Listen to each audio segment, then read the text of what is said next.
No doubt fix deposit के interest rates काफ़ी बढ़ चुके हैं, लेकिन मेरे इनबॉक्स में आजकल काफ़ी ज़्यादा क्वेरीज ये आ रही है कि सर मैं अपने स्टॉक्स बेचकर फिक्स डिपॉजिट कराना चाहता हूँ, मेरे स्टॉक्स में लॉस हो रहा है, मैंने पिछले 1-1.5 साल में कोई रिटर्न नहीं बनाया है, पोर्टफोलियो नेगेटिव में है, अब मेरी उम्मीद जो है वो ख़त्म हो चुकी है, जिस वजह से फिक्स डिपॉजिट की तरफ मैं जाना चाहता हूँ।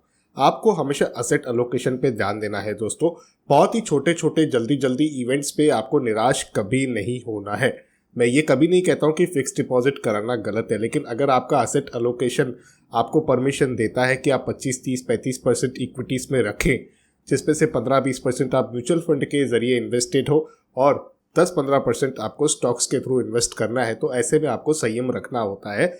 स्टॉक्स में आपको पोर्टफोलियो लेवल पे रिटर्न्स थोड़े से नेगेटिव ज़रूर देखने के लिए मिलेंगे। पिछले 1-1.5 वर्ष में अगर आपने इन्वेस्टिंग स्टार्ट की है तो खास करके ये प्रॉब्लम उनके साथ है।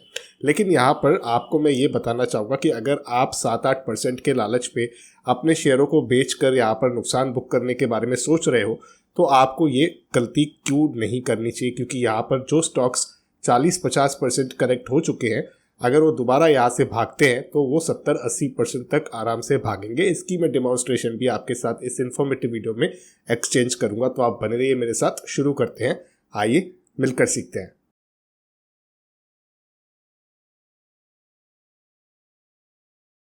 तो पहले हम एक दिग्गज स्टॉक से ही शुरुआत कर लेते हैं, जैसे कि रिलायंस। अब यहाँ पर रिलायंस ने फ्राइडे की मार्केट में बहुत ही अच्छा परफॉर्मेंस दिखाया है और काफ़ी ज़्यादा पिट भी चुका था कंपनी का स्टॉक, जिस वजह से ऐसा परफॉर्मेंस आना बहुत ही जाहिर सी बात है, क्योंकि फंडामेंटल्स बदले नहीं है दोस्तों।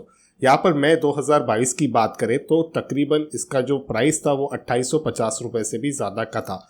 अब उसके हिसाब से हम देखें तो वहाँ से लेकर अब जहाँ ये ट्रेड कर रहा है दोस्तों, तो तकरीबन ये 18% से ज़्यादा की करेक्शन है।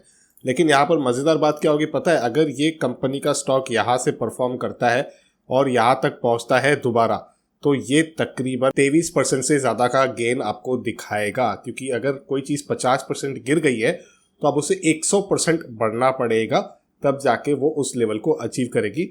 सेम वही मैक्स मैं आपको समझा रहा हूँ। अब दूसरी कंपनी दोस्तों एक है जैसे कि बाटा के जूते आपने देखे होंगे, ऑफिसेस वगैरह में लोग पहनते हैं जूते, शॉप्स पे पहनते हैं, बिजनेसमैन पहनते हैं, घर घर में बाटा के शूज़ यूज़ होते हैं, बाटा की चप्पलें यूज़ होती है। फंडामेंटल्स में कोई चेंज नहीं आया है। दुनिया में आपको सुनने के लिए मिलेगा रिसेशन है वगैरह है, लेकिन आप मॉल में चले जाइए, बाटा के शोरूम के बाहर 5 मिनट खड़े रहिए, देखिए कितने कस्टमर्स आज भी उनके साथ जुड़े हुए हैं।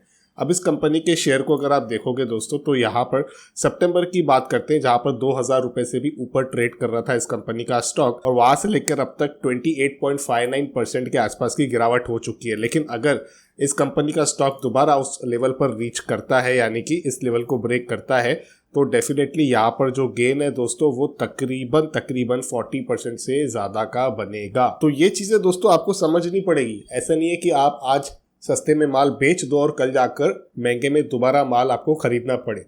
इस पर आपको थोड़ा कॉशियस तरीके से समझना पड़ेगा। अपने एसेट अलोकेशन की जो एक्सरसाइज है, इतना जल्दी आप नहीं कीजिए। अब यहाँ पर इसी सेक्टर से एक और कंपनी को उठा देते हैं, उसका भी स्टॉक बहुत ही पिटा हुआ है, जिसका नाम है रिलैक्सो फुटवेयर्स। ठीक है, रिलैक्सो फुटवेयर्स को अगर मैं देखता हूँ यहाँ पर, तो आप देख पा रहे हो इसका जो चार्ट है, यहाँ पर मैं इसे अगर 2021 के हिसाब से कंपेयर करूँ, देखिए यहाँ पर इसका लाइफ टाइम आया था 1440 रुपये का, और यहाँ से यहाँ तक अगर मैं देखूँ तो 40.59% की करेक्शन आ चुकी है इस कंपनी के स्टॉक में। फंडामेंटल्स में कोई ज़्यादा यहाँ पर चेंज नहीं है। अब यहाँ से अगर इस कंपनी को वापस दोबारा आगे ऊपर जाना है तो इसे 68.07% के रिटर्न्स देने पड़ेंगे। इसका आधा भी पकड़िए, ये तीसरी कंपनी में आपको बता रहा हूँ, करेक्ट, इसका आधा भी पकड़िए अगर आप, तो भी बहुत होता है दोस्तों। अगर आने वाले 1 साल में नहीं 2-3 साल में भी अगर वो दे दे तो क्या दिक्कत है। उसके बाद एक कंपनी है दोस्तों जिसके प्रोडक्ट्स मैं खुद भी यूज़ करता हूँ, जैसे कि जिलेट। ठीक है, जिलेट के अगर आप प्रोडक्ट्स देखोगे, लोग कहेंगे रिसेशन है वगैरह है, लेकिन प्रोडक्ट्स बिक रहे हैं।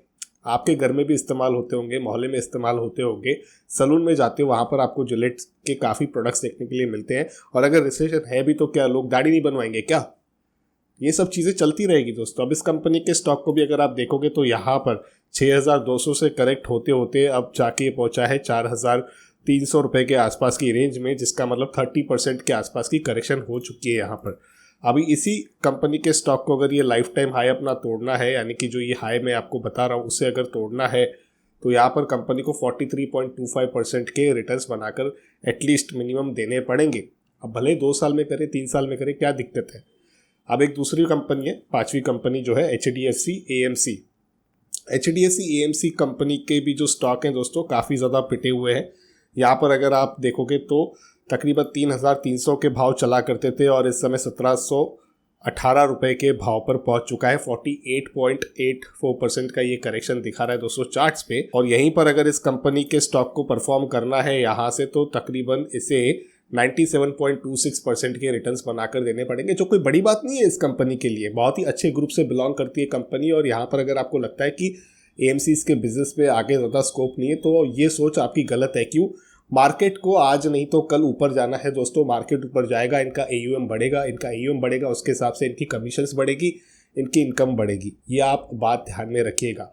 मार्केट नीचे है, इनका AUM कम है, मार्केट ऊपर चला जाएगा तो इनका AUM बढ़ जाएगा।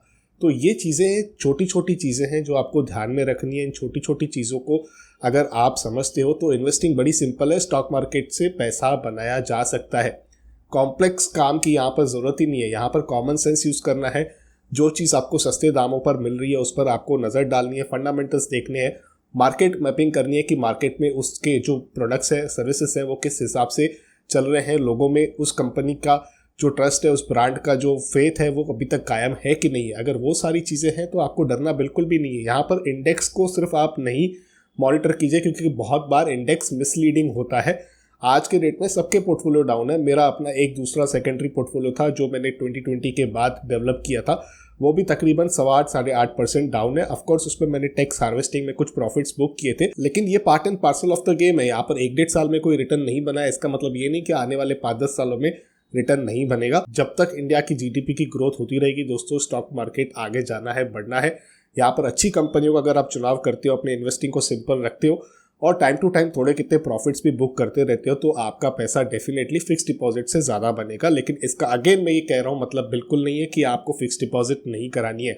आपके एसेट एलोकेशन में अगर आपका 60-70% फिक्स डिपॉजिट में पैसा रखे हुए हैं तो उसे बिल्कुल भी ना छुएं, उसे इंटैक्ट रखिए। लेकिन ऐसा नहीं है कि शेयर्स बेचकर आप फिक्स डिपॉजिट में पैसे लगा दे रहे हो, या तो फिर आप इक्विटी में इन्वेस्टमेंट ही करना बंद कर दे रहे हो और केवल फिक्स डिपॉजिट में ही पैसे लगा रहे हो। तो उसमें क्या होगा कि आप अच्छा ROI शायद लॉन्ग टर्म में नहीं निकाल पाए, क्योंकि ये वैल्यू बाइंग जो आपको मिल रही है अभी, जो ये डील्स मिल रही हैं अच्छी कंपनियों में, मेरे हिसाब से वो काफ़ी ज़्यादा अट्रैक्टिव है और शॉर्ट टर्म में ही आपको शायद अच्छा पैसा बनते हुए यहाँ पर दिख भी सकता है। ऐसा मुझे मेरे लिमिटेड नॉलेज के हिसाब से लग रहा है। मैं किसी भी बाय या सेल की रिकमेंडेशन नहीं देता हूँ, आपके साथ केवल एजुकेशनल कंटेंट को एक्सचेंज करता हूँ। आपको ये समझाने का प्रयास करता हूँ कि इन्वेस्टिंग काफ़ी ज़्यादा सिंपल है। आपको थोड़ा लॉजिक लगाना है, यहाँ पर कॉमन सेंस लगाना है और अच्छी चीज़ें आपके सामने अवेलेबल है। ये तो मैंने केवल 5 एग्जाम्पल आपके साथ एक्सचेंज किए हैं। ऐसी बहुत सारी कंपनीज हैं जो अट्रैक्टिव वैल्यूएशन पे अवेलेबल है। आप ज़रूर उन सारी कंपनियों का एक बास्केट बनाए, एक पोर्टफोलियो बनाए और हमेशा जो रिटर्न्स है वो आप अपने पोर्टफोलियो लेवल पर गेज करें। और यहाँ तक मैं ये भी अक्सर सजेस्ट करता हूँ कि आपके पास निफ्टी 20 भी होना चाहिए आपके पोर्टफोलियो में, क्योंकि जैसे मैंने कहा कि इंडेक्स काफ़ी टाइम कम गिरता है, स्टॉक ज़्यादा गिर जाते हैं। तो ऐसे समय पे आपके पोर्टफोलियो में एक स्टेबिलिटी रहेगी अगर आपके पास ETFs हैं, यानी कि निफ्टी 20 के रूप में भी कुछ ना कुछ इन्वेस्टमेंट है।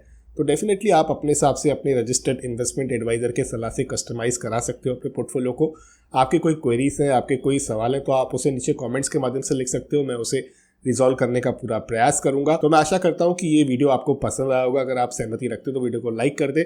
आगे भी अपने दोस्तों के साथ, रिश्तेदारों के साथ इस वीडियो को एक्सचेंज करें, शेयर करें, ताकि उन्हें भी ये पता चल सके कि इन्वेस्टिंग को सिंपल रखना है और अभी भी बहुत ज़्यादा अच्छे स्टॉक सस्ते दामों पर अवेलेबल है, तो वो भी एक अपॉर्चुनिटी को एक्सप्लोर कर सके, अपनी स्टडी कर सके। और अगर आपको स्टॉक मार्केट के अपडेट्स पाना पसंद है तो आप हमारा टेलीग्राम ग्रुप संडे निवेश, उसे भी ज्वाइन कर सकते हो। उसकी भी लिंक आपको नीचे डिस्क्रिप्शन में मिलेगी, जहाँ पर वीकली कौन सी ऐसी कंपनीज है जो डिविडेंड देने जा रही है, यानी कि जिनकी एक्स डेट्स अपकमिंग वीक में है, कौन सी ऐसी कंपनी जो स्टॉक स्प्लिट करने जा रही है, यानी कि उनकी एक्स डेट अपकमिंग वीक में, वो सारी इन्फॉर्मेशन मैं आपके साथ टेलीग्राम ग्रुप के माध्यम से शेयर भी करता रहता हूँ। और उसी के साथ और भी काम की इन्फॉर्मेशन मैं टाइम टू टाइम अपने टेलीग्राम ग्रुप के माध्यम से आपके साथ शेयर करता रहता हूँ। तो आप जरूर हमारा टेलीग्राम ग्रुप संडे निवेश ज्वाइन करें। तो इसी के साथ करते हैं कंक्लूड इस इन्फॉर्मेटिव वीडियो को। यहीं पर जल्द मिलते हैं किसी और इंटरेस्टिंग टॉपिक के साथ, किसी और दूसरे वीडियो में। लेकिन तब तक अपनी हेल्थ का और वेल्थ का जरूर अच्छे से ख्याल रखिएगा।